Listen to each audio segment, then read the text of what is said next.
So I know I did a really good job at tricking you, but I'm actually not a huge fan of game reviews anymore. Cause it used to be I liked nothing more than listening to a millennial yak for 40 minutes about floaty controls and gameplay loops and genre. It's just nowadays that seems like a waste of time when I could just play a game for myself and form my own connection with it.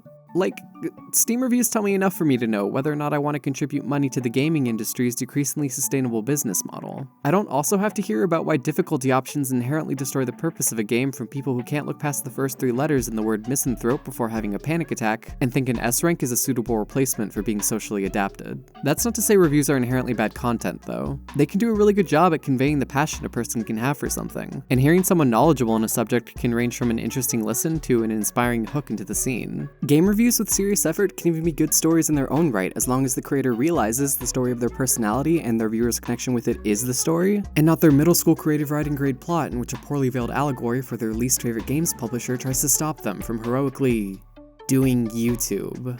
All that to say, I'm capable of enjoying my own connections with the games I play, while also acknowledging that enjoyment stems from the fact that they're mine. In that case, it would be hypocritical to assume that anyone would want to hear my opinions on things, or that my content would be nearly as fulfilling for someone as them actually interacting with the thing I'm reviewing on their own. Unless, of course, I had just gotten off of a 40-hour televangelist marathon, and along with a brand new fascination with kaleidoscope patterns and wire flying, I was feeling very preachy. Cult of the Lamb is a roguelike, and despite that term's decreasing popularity, I'm gonna use it anyway because I consider myself somewhat of a savant at exchanging my vitamin D levels for a quality 4 item drop. It was that, and it was the aesthetic that made me and 3.5 million other people spend $25 on a new game and a book's worth of tattoo ideas we were too embarrassed to ask for. Now, as a fan of Don't Starve and otherwise just things that are good, words cannot describe how demonically enthralling this game's aesthetic is. Like, this game was able to use its audio, visuals, and combination of roguelike with colony sim to tie me down by the neck before I could even say the words, wait, why does the Steam version look so much better than the Switch version? Fuck. Combine that poor choice with a bunch of performance issues that weren't fixed until recently, and a glitch that raptured my original save file, and maybe that explains why my initial impressions didn't really live up to my expectations. Now see, if my 132.9 hours of research have taught me anything, it's that a good roguelike should be fast-paced so that I somehow wind up doing 132.9 hours of research. Taking a look at this professionally drafted graph, all roguelikes follow the following formula. Start run, splurge on bogos. How was I supposed to know he would do that? There was no way I could have known he would do that. More meta bogos, and then you're right back to step 1. The ideal is that we get from here to here as fast as humanly possible for steady power progression and a rhythmic traversal of this loop to this Ouroborosian loop within a loop. And it's here where the game really excels, because the option to be fast-paced is there. Runs start by giving you a weapon and a curse, your 2 main tools for the entirety of a run. There's only like 6 weapon types and 7 curses, with a few variations, but this type of simplicity actually allows for a greater focus on your own mobility and skill rather than a poor dice roll flinging your finger towards the R key. The weapons themselves are all functionally identical, other than the blunderbuss, but we'll get to that, so it's mostly a matter of preference between damage and speed, and whichever other effects strike your fancy, like poison or more damage but only sometimes. Your choice of weapons are fly, ant, beetle, tiny gray flying thing that's so insignificant we might as well not even mention it, and gun. The curses supplement your insectoid shenanigans as you slash and roll into the next room and slash and roll into an attack that you could not see because a blade of grass was blocking it. It's all very fluid, really. Beating on an enemy is satisfying enough with the screen shake and sound effects, and then getting to mix that up with whatever curse you picked up, whether it's a long-range multi-attack or temporary invincibility, keeps things feeling fresh. As you progress through a run, you'll also pick up tarot cards, which provide interesting buffs to switch up your playstyle. And unlike other roguelikes, there's no contact damage, allowing you to comfortably get close enough to attack an enemy 25 hours into the game after you realize there's no contact damage. And then when you finally do, also realize that the border between attacking and not could have been made a little clearer. Even a red border around these frogs would have been enough, but I guess that wouldn't have been convincing enough for me to let her people go so they may worship her. But other than that, the combat is great. It's just the time it takes to kill an enemy can sometimes feel like trying to convince your Christian uncle that real-life homeless people are the same ones that get talked about in the Bible. And whose fault is that? But mine. It's my fault because I'm playing on the hardest difficulty, which makes things demonstrably harder and, quite frankly, unbalanced. Okay, look, I will always play on the hardest difficulty option, even if it means I have to equip the Golden Fleece just to make the combat satisfying again, plummeting myself further into the pestilential prison that is getting good. The damage multiplier it gives you increases every time you defeat an enemy, adding an extra layer of flow that sweeps you into a stream that carries you into an attack that a tree in the foreground was blocking. Then as punishment for my hubris, the Fleece applies double damage to my already stunted health bar. There's no point in changing fleeces either, because that results only in the summoning of the infamous Time Vampire. Bleh, he says.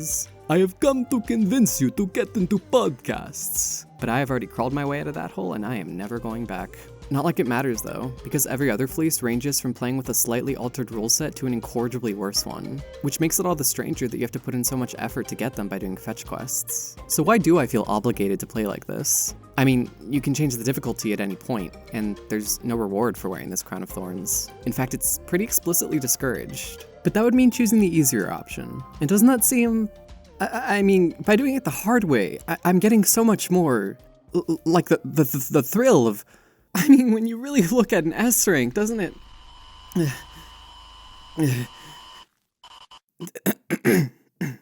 Sorry.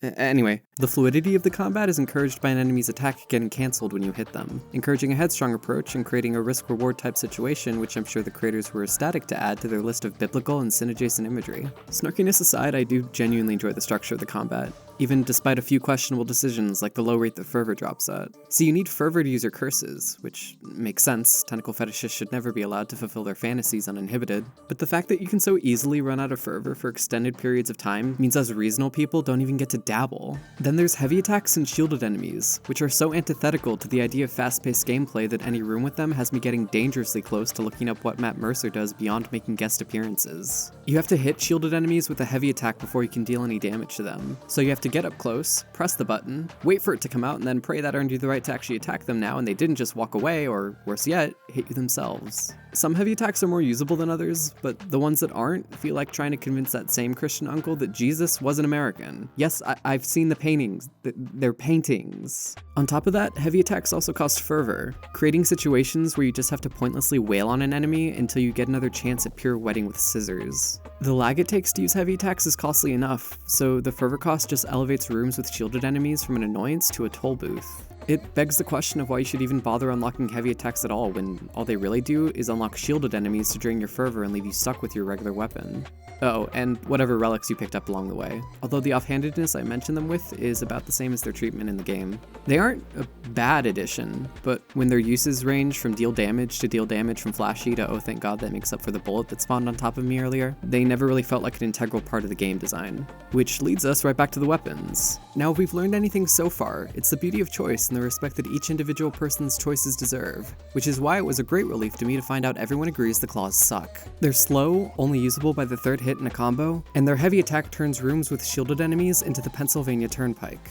Daggers are similar, except their range was exchanged for a slightly more usable heavy attack and an increase in speed, which really just causes more problems than it solves, and all of this negativity is starting to prove my parents right about the Binding of Isaac causing my depression, so let's move on. Swords, axes, hammers, and the blunderbuss are what's left, and they're all great. Swords are fun, axes are just slightly stronger but slower swords. And yes, you heard me right, I just called the hammer great. Have we learned nothing? I'm in the minority here, but I actually really like the hammer. It's heavy, slow, forces you to make a dead stop before you can swing it. It's great. The weightiness of the hammer actually gives it a sort of rhythmic quality. It forces you to swing it a second or two before you actually need to while the enemies come to you. It's this anticipatory style, along with the severe damage you're rewarded with, that makes the hammer so much fun. Plus, you aren't really inhibited by the weight of the hammer because you can just dash cancel out of an attack, which is true of every weapon, but that's still not enough to unstick these claws from the mediocrity they stuck themselves into. Just be sure to toss the hammer before you get to a boss, because all the late game ones entirely misunderstood what it means to fast. But fear not, because as usual, the introduction of firearms has made this world infinitely better. The recently added blunderbuss is a fresh new approach to momentum-based combat by making it ranged. You see, there's a negative correlation between how close you are to an enemy and how many times the player says, "How did that frog hit me?" Giving this baby a gun solves that issue while still encouraging a headstrong approach by increasing the damage you do the closer you are to your target. With both the close and long range approaches being equally viable, it feels a lot more fair when it was my choice to approach when I could have just whittled them down from afar. All that, and the limited ammo forces you to pace yourself and rhythmically time your shots. And the heavy attack is actually really satisfying to use with its massive range, instant payoff, and slowdown effect. It exemplifies this idea of flow, especially when you combine it with the level design. See, there are 4 different areas all catering to different demographics, but mine is and always will be speed, which is why I love Anchor Deep. When you hit these jellyfish, they fly around and knock into each other to deal damage, adding relevance to your positioning so that you can clear out an entire room in just one swing. It's so clever and fun they even designed a boss around it. The other 3 areas all have their own gimmicks, whether it's Silk Cradle's spawning mechanic or Darkwood's tutorial syndrome or Anura's god damn frogs. Okay, no more being coy about it. The diorama style is adorable, but as is true with most adorable things, there is a dark and gloomy abyss hidden underneath. That being that the tight spaces and clutter result in a lot of situations where you get hit really unfairly.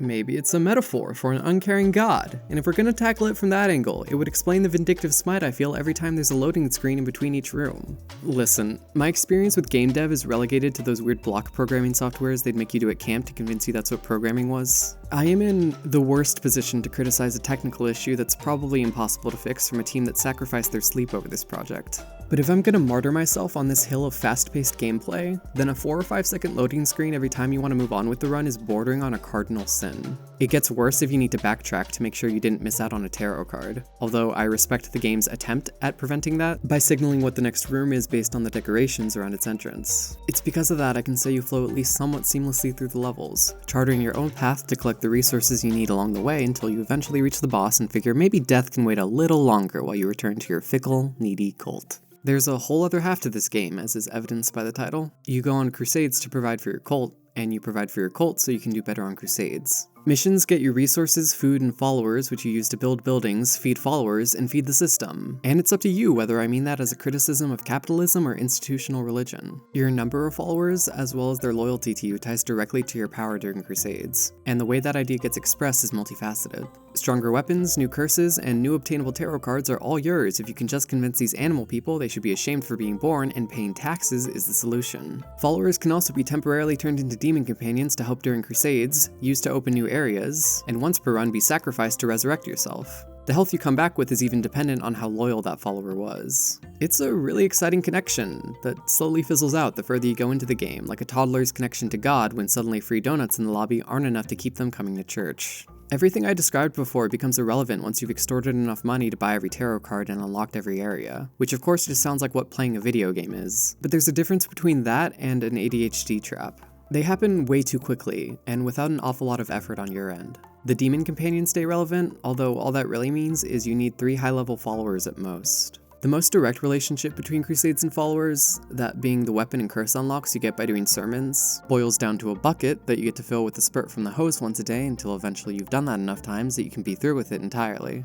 Cult gameplay is like that in general, being very exciting at first with customization, farming, followers, and upkeep, but eventually devolving into situations where I can literally ask my followers to cannibalize one of their friends, and then fix the ensuing uproar by standing in the middle of them while the game plays the sound of forgiveness. Food, faith, and money all become very trivial at a certain point. Buildings stop collapsing, all it takes is a shack for followers to be more than willing to clean up after themselves. And cooking, well, cooking's about the only thing that stays relevant. You can pass that duty off to your followers with an expensive to unlock kitchen, although they have a really weird fascination with accidentally pulling a Francisco Baraja and just not doing it. Although actually scratch that, because the best solution to hunger is gently reminding your followers that food is a blessing, not a right. You have all these different rituals that you can use to manage your cult, and the best use of them is to lock everyone's hunger and faith so that you don't have to bother managing your cult. New rituals, along with other upgrades, can be unlocked by declaring a doctrine after you collect enough fragments. There are 6 categories of doctrines, and every time you want to declare a new one, you have to pick between 2 contrasting ideals. The other one gets locked away forever until you get to the postgame, forcing you to stew on your decision to deprive your followers of funerals or giving yourself the ability to murder. And I think it's really interesting to put the Lamb into that position at all when they are also persecuted by an institution and literally put to death so that group can maintain their power. Now that you're in the position of power, it's your choice to use those same tactics, since sacrificing a follower saves you the convenience of waiting a week just to find out that heavy attacks aren't what you think they are. And the ethics may be questionable, but brainwashed followers don't dissent, and eating corpses means you don't have to bury them. And since guilt is a resource that makes your followers more loyal, you benefit from inspiring that feeling within them. Right from the start, you're made intimately aware of what it's like to be ragdolled around by kings, and then asked if you're willing to do the exact same things they did, since this time it's in the name of a pretty little gamer trying to kill God again. And really, it's not like your followers' lives matter all that much in the long run anyway. A quick math equation tells you how long they'll be useful for until they get too old to work and just take up food and a bed. At that point, they really are only good for sacrifices, and by the time you start thinking like that, all your favorites have probably died anyway. All the followers you put so much effort into naming and dressing and forming just to get attached to and then lose in about 8 real-life hours. Then the next generation and the next all pass you by until a new follower just means you're 1 digit closer to unlocking the next area. It takes serious repeated effort to care about anyone who isn't as immortal as you are. A concept I always dismissed in fiction until this game strapped me into a throne with a sword dangling above it that I didn't notice until it was already piercing my skull.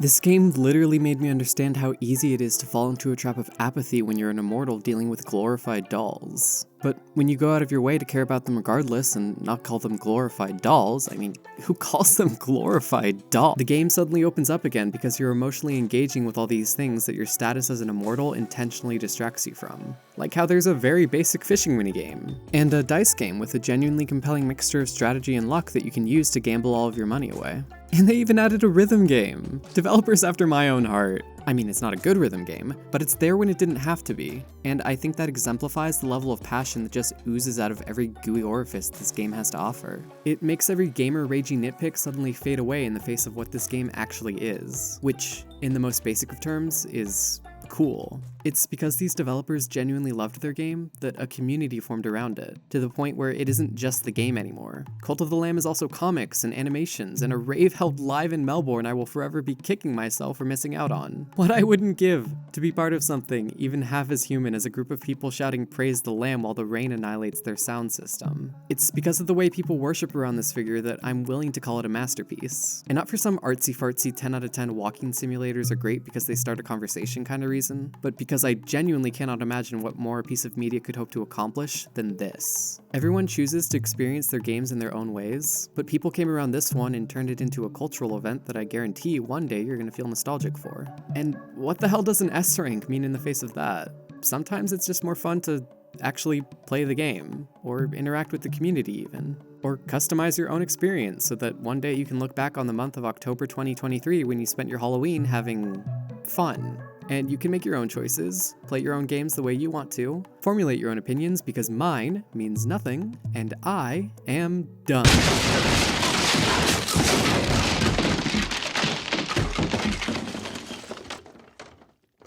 Oh no! It's my arch nemesis, all evil, here to monetize the air we breathe and reduce our free will to pay to win loot boxes. But with my trusty reviewer's blade, Neku from The World Ends With You, $1,200 a month for my Patreon and my infallible facts and logic, we'll be sure to show this poser what for. Now how about we stop dawdling and get right into the review. FIFA 2024 is the next entry in the hit series that murdered my father and fucked my mom. I mean, what is this? A joke?